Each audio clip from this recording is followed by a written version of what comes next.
We had it up here earlier. If it's first order, It's first order. So again, I have to tell you the rate law or ask you to derive it, but we had it up here for this exact reaction earlier, and we were using just first order rate law, KCA. And remember that we have K, 3, 1, 1, inverse minutes. Okay, so chapter 4, stoichiometry. What do we know about the volume?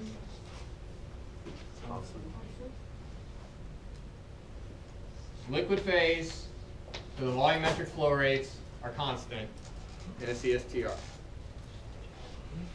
So the concentration then is equal to the flow rate of A divided by the volumetric flow rate, which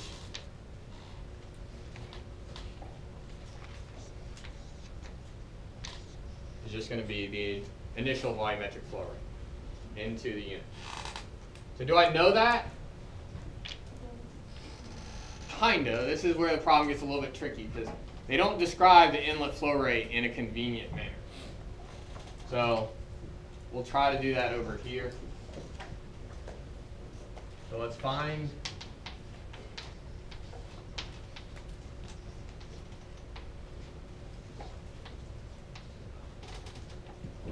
this is the volumetric flow rate of that first inlet. Okay?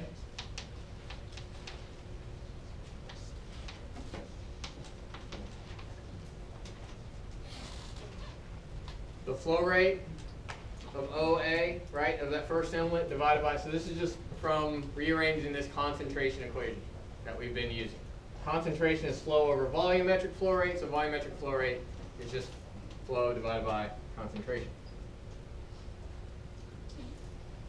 And notice that FA naught A is equal to FA naught. This flow rate is got to be the same as that flow rate in terms of species A, because this was pure water, right? Think back to the problem statement. It said mixing in pure water of some volumetric flow rate. Okay? So that means these are the same. So now I can put this in terms of FAO. And the concentration here is given.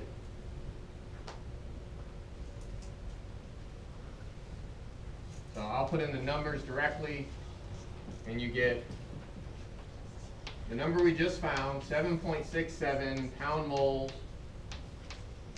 per minute divided by 1 pound mole per cubic foot. Does everybody see how we did that?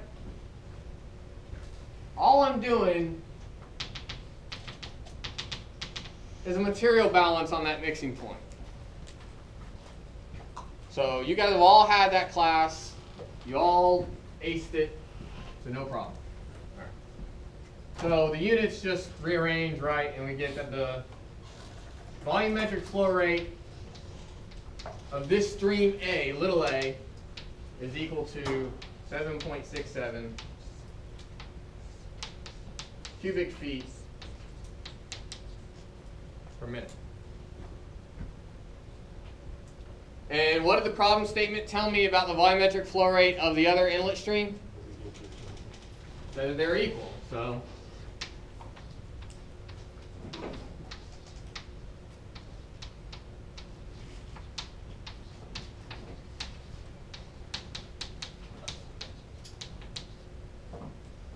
what's the total volumetric flow rate? 15.34. I guess. You guys are good at arithmetic. Yeah. Yeah, it's just the sum. Okay? So yeah, that's the trick. You guys should be used to this by now. Chemical engineering problems almost always have some little tricks, little wrinkles. There it is. They didn't just tell you what the volumetric flow rate of the feed was. They thought that would be too easy. So they put in a little wrinkle, but it's solvable. Just remember that sometimes you might have to do material balances on mixing points that come before your unit. Okay? It's nothing you can't handle.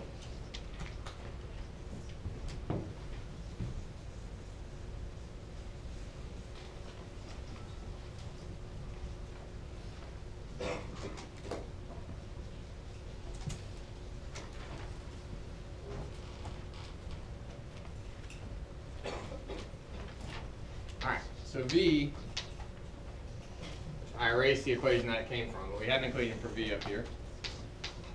15.34 cubic feet per minute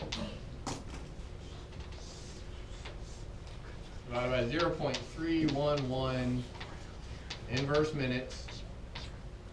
So that's K, that's just V divided by K. And then the conversion, 0.8, 1 minus 0.8.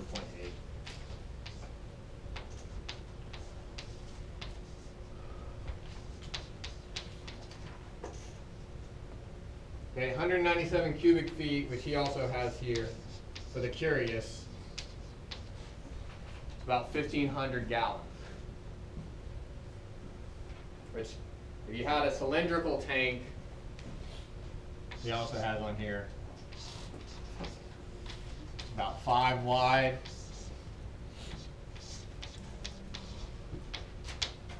10 feet tall. It's a pretty big tank. But remember how much it was producing, right? 200 million pounds a year. So it's not like it's producing just a little bit.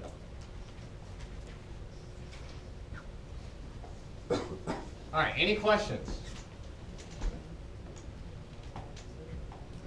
All right, let's look at another example.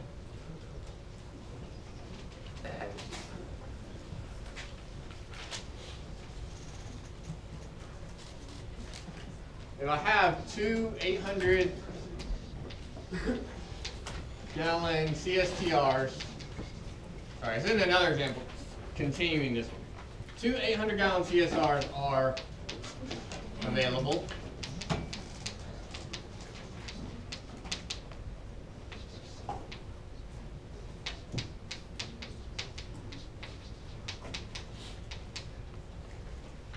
And the total volumetric flow rate to the system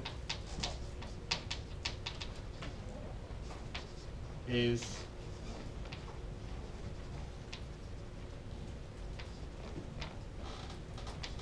15.34 cubic feet per minute. Now we want to show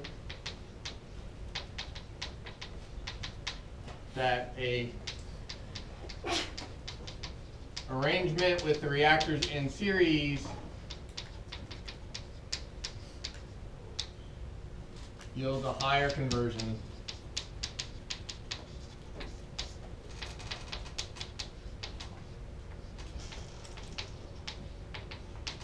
than a parallel arrangement. Okay? So yeah, it's obvious to you guys by now, I hope, that a series arrangement would be better, but let's just work through it.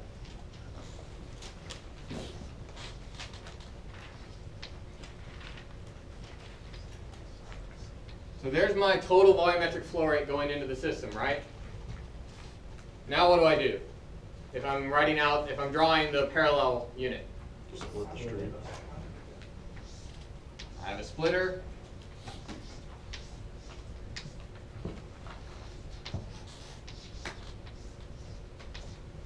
How much is going up versus down? Let's say equal. Same, which is what? 1/2 V naught.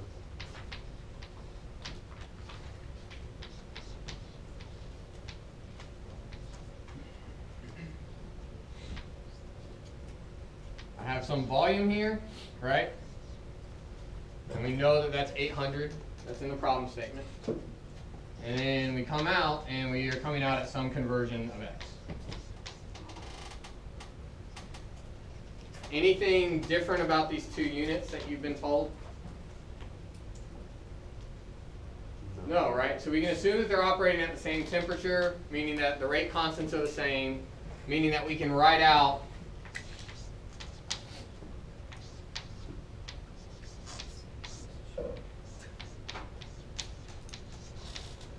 we'll jump straight to that equation, which we showed on the board earlier today.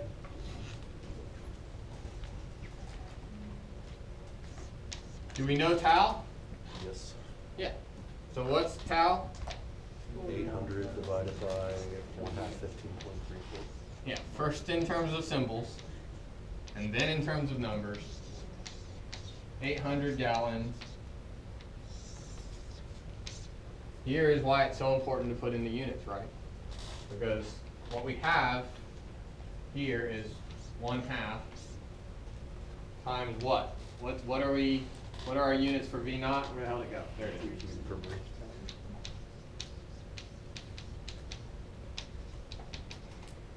Right? So we've got to convert gallons per cubic foot. And I have that here, 7.48 gallons in a cubic foot. So our units, we're left with minutes. That makes sense. It's called a residence time.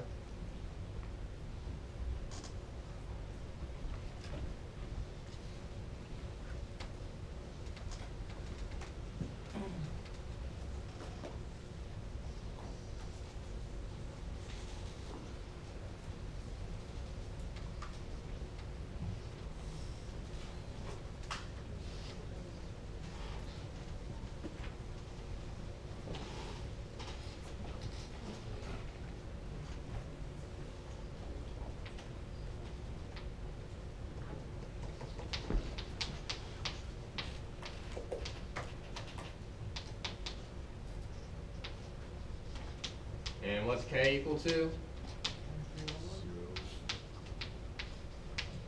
Somebody say 0? Wait, no. Yeah. Yeah, you asked what K was, and you were talking about tau times K. It's 0.311. Units cancel, and you get 4.34. So now coming back here, x is equal to 4.34 divided by 5.34, which is 0.81. Any questions? That was pretty simple, right? What if this wasn't so easy? You guys know how to derive it, okay? That's what we did to start the class. You guys know how to derive it. If it's not a first order reaction, this is going to look different. But you guys know how to deal with that. All right, now let's look at it in series, and then we'll be done.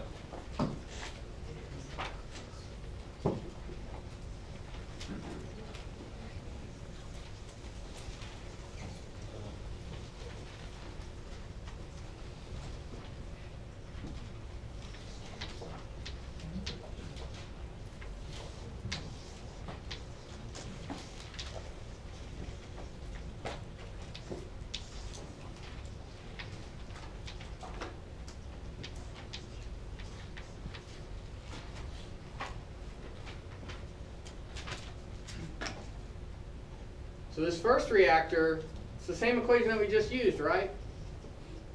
It doesn't know any better. So it's just x1 equal to tau1 k1 over 1 plus tau1 k1. Now tau has changed, right? Everybody see why? I'm no longer splitting the feed, right? So now tau is equal to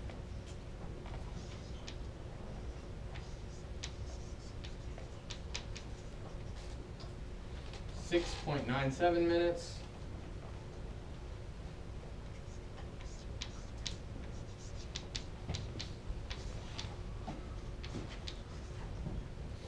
That's half of what it was before, which should make sense.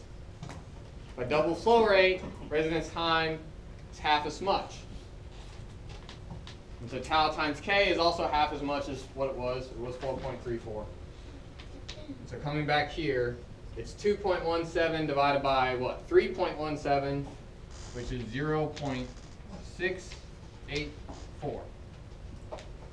Okay? So we're not done yet. That's just this one. Now let's do the second tank.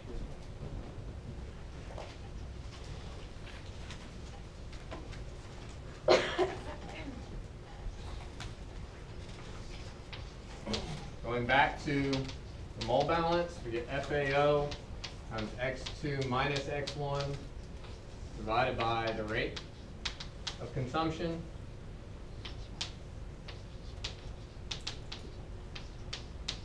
You can put that in terms of concentrations.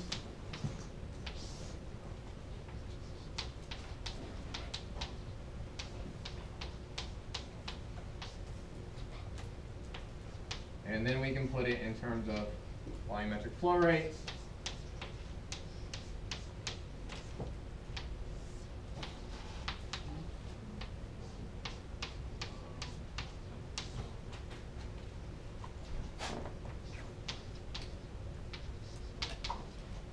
So now just taking that form and rearranging and substituting in our definition of residence time, we get, move this down.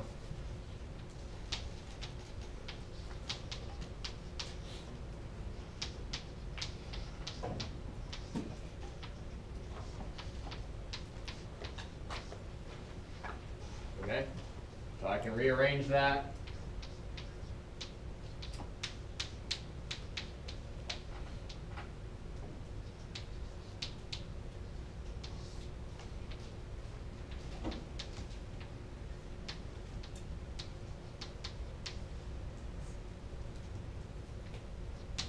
So it's just 0.684. This is still 2.17. Doesn't mean it always will be. It's still that this time because we haven't changed the volume, right? They have the same tank size, 800 gallon. And so you get 0.90. So you get a higher conversion, as you might expect. Notice that we didn't jump straight to here this time, right?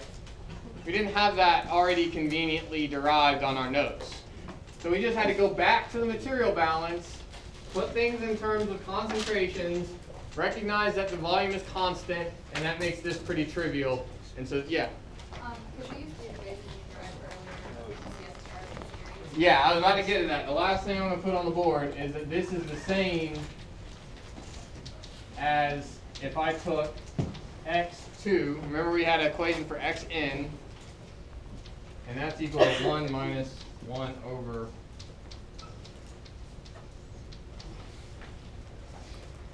so that's 2 now because it's the second reactor. But remember that only works if they're the same volume, right? So not a lot of times that they're going to be the same volume. So know how to do it coming all the way back to here. Because this equation works even if they're different volumes or if they're operating at different temperatures, right? Because the rate constants could be different. I'd have to give you both rate constants, of course. Okay, that's it for today. Next time we'll talk about tubular reactors. This was all CSTRs. Now we're going to move